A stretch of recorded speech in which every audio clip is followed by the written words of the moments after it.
देखें, सबसे पहला प्रश्न आप सभी के सामने दिया हुआ है कि जो ध्वनि है वो किस प्रकार की तरंग है। तो आप सब जानते होंगे कि जो ध्वनि है वो एक प्रकार की अनुदैर्ध्य तरंग है। कौन सी तरंग है? ध्वनि आपकी एक प्रकार की अनुदैर्ध्य तरंग है, क्योंकि जो ध्वनि तरंगें होती है वो यानी ध्वनि तरंगों के अंदर जो माध्यम के कण है वो तरंग के संचरण की दिशा के समानांतर क्या करते हैं? कंपन करते हैं।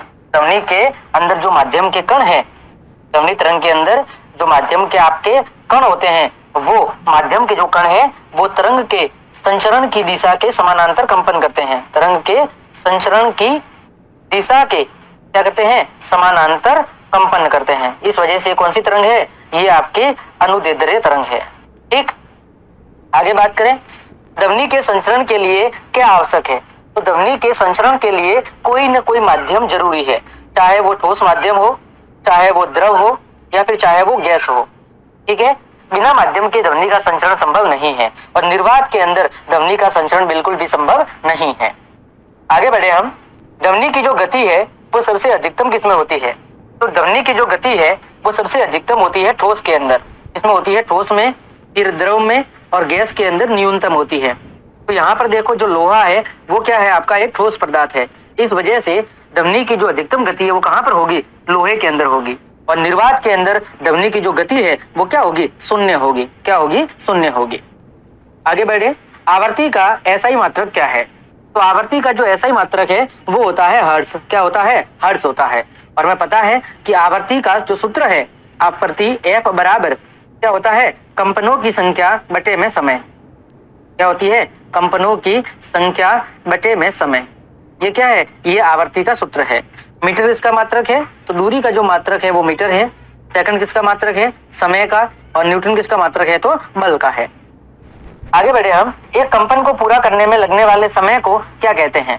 तो एक कंपन अथवा एक दोलन को पूरा करने में जो लगने वाला समय होता है उसे हम कहते हैं आवर्तकाल। क्या कहते हैं? आवर्तकाल। और जो आवर्तकाल है वो आपके आवर्ती का क्या होता है? व्युत्क्रम होता है। क्या होता है? आवर्ती का व्युत्क्रमानुपाती होता है। तो ये बात भी आपको अच्छे से याद रखनी है।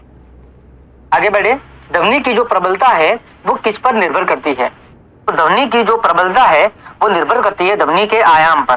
ठीक है, अधिक आयाम का मतलब है कि वो ध्वनि क्या है? अधिक प्रबल ध्वनि है। और ध्वनि की जो प्रबलता है वो तरंग के आयाम यानी कंपन की जो अधिकतम दूरी है, कंपन की जो अधिकतम दूरी है कि वो अपने मूल स्थान से कितना ऊपर अथवा कितना नीचे जा रही है, यानी उसके मूल स्थान से स्रंग अथवा ग्रत की जो दूरी है उसे कहते हैं आयाम।